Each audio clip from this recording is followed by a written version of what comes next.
देखिए, इस वक्त आप सुन रहे थे, सीधा सीधा जवाब दिया जा रहा था शिक्षा मंत्री की ओर से भी कि जिस तरीके से मामला उठाया जा रहा है, जिन शब्दों का इस्तेमाल किया जा रहा है वो गलत है। राहुल गांधी पर उन्होंने निशाना साधा था और साफ तौर पर राहुल गांधी ने जिस तरह से इस मामले को उठाया था, अमीर है वो पैसे देकर भी ले सकते हैं कुछ भी। आप देखिए, सबसे बड़ी खबर इस वक्त की आपको बता दें, लोकसभा में आर्थिक सर्वेक्षण पेश कर दिया गया है। कल बजट पेश होगा, उसके पहले आर्थिक सर्वेक्षण आता है जिसे पेश किया गया है। आर्थिक सर्वेक्षण मतलब कि जो ये 5 साल रहे, इसमें जो देश की अर्थव्यवस्था को सुदृढ़ करने के लिए कदम उठाए गए वो कितने कारगर साबित हुए। महंगाई से लेकर तमाम वो मुद्दे जिसमें एक तरह से कहें कि वो रूपरेखा देखने को मिलती है जो बताती है कि देश किस रफ्तार से आगे बढ़ रहा है। आर्थिक सर्वे एक बेहद महत्वपूर्ण कड़ी बजट से पहली मानी जाती है, क्योंकि बजट आए उसके पहले बजट किस तरह का होगा, वो ओवरऑल पिक्चर क्या होगी, उसकी एक झलक आर्थिक सर्वे के जरिए मिलती है। हालांकि ये जो बिल है, ये जो बजट है, ये चूंकि अंतरिम बजट इससे पहले आया था जब चुनाव होने थे, और उस अंतरिम बजट का एक पूर्णकालिक बजट होगा, इसीलिए अहम हो जाता है कि क्या कुछ जोड़ा जाएगा, क्या होगा मध्यम वर्गों के लिए। बहुत सारी ऐसी चीजें हैं जो एक उम्मीद लगा करके लोग बैठे हुए इस बजट से, लेकिन उसके पहले आर्थिक सर्वे जो पेश किया गया है, आर्थिक सर्वे के जरिए ये पता लगता है कि आखिर जो देश है अर्थव्यवस्था की रफ्तार के साथ किस तरह से आगे बढ़ रहा है। जो विजन है सरकार का 5 सालों को लेकर के, वो आगे क्या होगा, जो इसके पहले कदम उठाए गए उसने कैसे मजबूती दी है अर्थव्यवस्था को। बिल्कुल, देखिए, और क्योंकि आप बता रही हैं कि आर्थिक सर्वेक्षण पेश हो चुका है, लेकिन आज हमने देखा कि जैसे ही संसद की कार्यवाही शुरू होती है, जमकर हंगामा होता है। नीट पेपर लीक मामले को लेकर आपने देखा कैसे विपक्ष की तरफ से सरकार को घेरा गया। हालांकि सरकार ने जवाब भी दिया, और फिलहाल जो पुरानी सरकार है, पुरानी सरकारों में क्या विधेयक पेश किए गए थे या फिर क्या बिल पास किया गया था, उसकी जानकारी देते हुए शिक्षा मंत्री धर्मेंद्र प्रधान नजर आए थे, वो भी आपने सुन लिया। लेकिन अब ये बड़ी खबर आपको बता रहे हैं कि लोकसभा में आर्थिक सर्वेक्षण पेश हुआ। पुनीता। बिल्कुल, और इसी बीच देखिए सदन की कार्रवाई शुरू हुई और नीट का मुद्दा किस तरीके से गरमाया, इसकी भी तस्वीरें हमने आपको दिखाई। सुजाता और अनूप हमारे साथ विजय चौक से बने हुए हैं, उनके पास चलते हैं। अनूप, जैसा कि पहले अंदेशा था कि मॉनसून सत्र की शुरुआत होगी और विपक्ष की तरफ से हंगामा करने के पूरे आसार, और हुआ भी ऐसा। नीट पेपर को लेकर जिस तरीके से हंगामा किया गया है, सरकार को घेरा गया है, कैसे देखा जाए?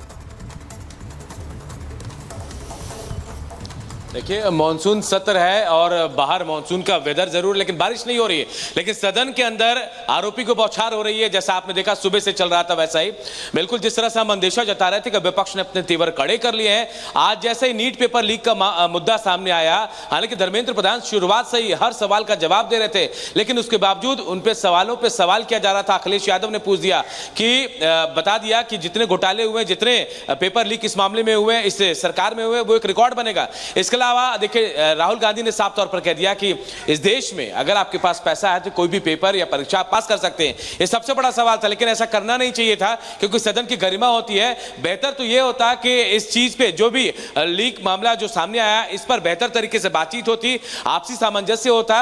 अगर किसी के पास सलाह मशवरा होता, कोई नियत नीति होती तो सामने रखते। आगे ऐसा ना हो, भविष्य में इस बात पर चर्चा होती और आगे कोई बेहतर कानून या फिर बिल इस पर लाया जाता। लेकिन यहां जो चीज आम जनता भी समझ रहे थे, हम और आप भी समझ रहे थे, वही हुआ। हंगामा भी हुआ और लगातार हंगामा हो रहा है। आर्थिक सर्वेक्षण बिल जो है वो भी पेश कर दिया गया है, जो जानकारी मिल रही है। उसके बाद ये भी तय मानिए कि यहां जो भी बात निर्मला सीतारमण वित्त मंत्री की तरफ से कहा जाएगा, उस पर भी विपक्ष का जो विरोध देखने को मिलेगा। विरोध जो है शुरुआत से ही देखने को मिल रहा है। कल भी सर्वदलीय बैठक हुई तो वहां ऐसा लगा कि विपक्ष ने अपने तेवर जता दिए थे कि चाहे आप कुछ भी कर ले। आज जैसे पीएम फिर से आएंगे, एक और बड़ी खबर इस वक्त आई है। मामले पर सुप्रीम कोर्ट में सुनवाई जारी है। नेम प्लेट मामले में अब सुप्रीम कोर्ट ये कह रहा है ये स्वैच्छिक है, अनिवार्य नहीं है। नेम प्लेट को लेकर सुप्रीम कोर्ट में जो सुनवाई चल रही है, इसमें ये बेहद महत्वपूर्ण बात जो निकलकर सामने आई है, जिसमें ये कहा जा रहा है कि ये स्वैच्छिक है, ये जरूरी नहीं है, अनिवार्य नहीं है। यानी आपकी इच्छा के ऊपर है कि आप नेम प्लेट में अपना नाम लिखें या ना लिखें, लेकिन इसको अनिवार्य नहीं किया जा सकता है, ये कोई जरूरी नहीं है, ये आपकी इच्छा पर निर्भर करता है। ये बहुत बड़ी बात जो इस वक्त सुप्रीम कोर्ट में सुनवाई के दौरान निकल करके सामने आ रही है, क्योंकि हमने देखा था जिस तरह से चाहे मुजफ्फरनगर हो, मेरठ हो, सहारनपुर हो, वहां पर एक तरह से नेम प्लेट को लेकर ही कदम उठाए गए थे।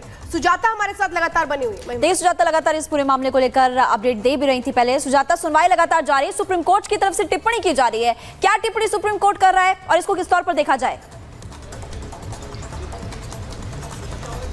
जी देखिए, दरअसल एनजीओ है association for protection of civil rights, उसने जो कांवड़ यात्रा के मार्ग में तमाम दुकानदारों और रेहड़ी पटरी वालों को जो अपना नाम डिस्प्ले करने का आदेश दिया है, उसको लेकर वो सुप्रीम कोर्ट पहुंचे। सुप्रीम कोर्ट में इस मामले की सुनवाई हो रही है और इस मामले में जो जानकारी जो याचिका करता है सीयू सिंह, यूपी प्रशासन दुकानदारों पर दबाव डाल रहा है, ये वो क्या आरोप लगाते हैं कि दबाव डाला जा रहा है कि सभी लोग अपना नाम और मोबाइल फोन डिस्प्ले करें। इस पर सुप्रीम कोर्ट ने ये कहा है कि ये स्वैच्छिक है, यानी आप कर सकते हैं, आपसे जबरन ऐसा करवाया नहीं जा सकता है। अब यही सवाल है, अब ये भी सवाल उठाए गए हैं कि दरअसल ये जो पूरा मामला है इसका मोटिव, इसकी मंशा ये है एक खास संप्रदाय, एक खास जो समुदाय है उसका आर्थिक बहिष्कार करने की बू इससे आती है, इसीलिए ये मामला पहुंचाया गया है। बहुत से और भी ऐसी इस तरह की याचिकाएं हैं, महोम मोइत्रा की तरफ से भी इस तरह की बातें सामने आई है। तो दरअसल कांवड़ यात्रा के दौरान स्वच्छता पवित्रता बनाए रखने की बात कहते हुए यूपी सरकार की तरफ से यह आदेश दिया गया है कि इस मार्ग पर जो भी दुकानें आती हैं वो अपने बारे में बताएं, अपनी पहचान बताएं, मालिक का नाम क्या है ये बताएं, ताकि जो कांवड़ यात्री हैं वो चुनाव कर सके कि उन्हें किन ढाबों पर, किन रेस्टों में जाना है, कैसे खाना खाना है, ताकि ये ट्रांसपेरेंसी रहे। हालांकि इसी लेकर सवाल उठाया गया है कि ये इसमें मंशा खराब है, ये एक वर्ग का आर्थिक बहिष्कार करने की नियत है। और हाल के दिनों में ये खबरें भी सुप्रीम कोर्ट कह रहा है, अगर इस पर गौर करें तो सुप्रीम कोर्ट ने तो क्लियर कह दिया है कि भाई अगर ये फैसला है या शासनादेश है, सरकार कह रही है अगर ऐसा करिए, प्रशासन ऐसा कर रहा है, तो ये तो आपकी इच्छा के ऊपर है, आप चाहे तो इसे नकार भी सकते हैं। ये बहुत बड़ी टिप्पणी है।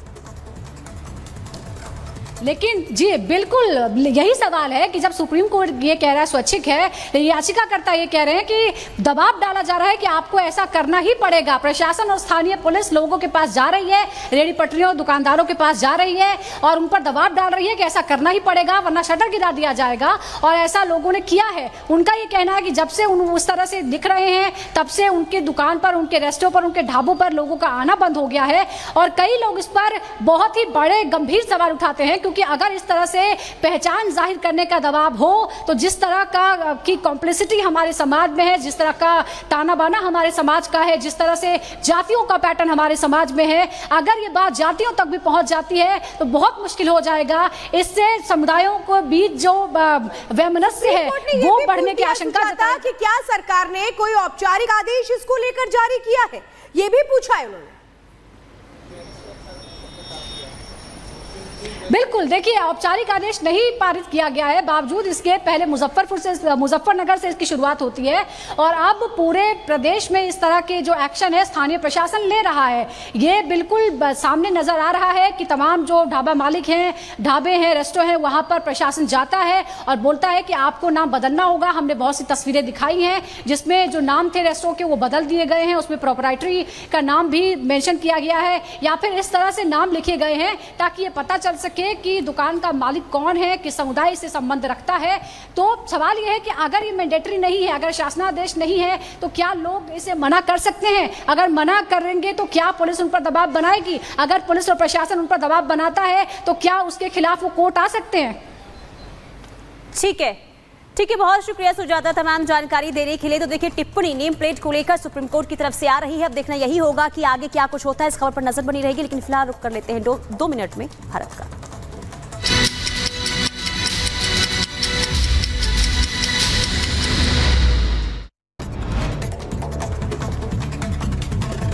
नीट परीक्षा को लेकर के दायर याचिकाओं पर सुप्रीम कोर्ट में सुनवाई जारी। याचिकाकर्ता के वकील ने एनटीए के ऑनलाइन रिजल्ट देने के तरीके पर जताई आपत्ति।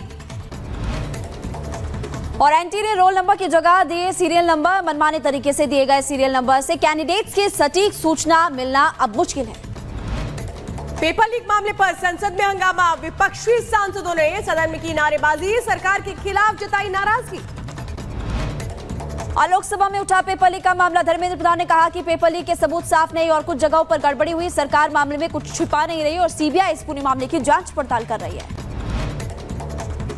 सर, पिछले 3 दिन से देश भर की सारे विद्यार्थियों की लिस्ट पब्लिक डोमेन में उपलब्ध है। यह सारा चीज खुले पे है और कई प्रकार की तर्क आ चुका है। पेपर लीक मामले में सदन में बोले अखिलेश यादव, कहा इस सरकार ने पेपर लीक मामले में बनाया रिकॉर्ड, छात्रों को नहीं मिल पा रहा न्याय।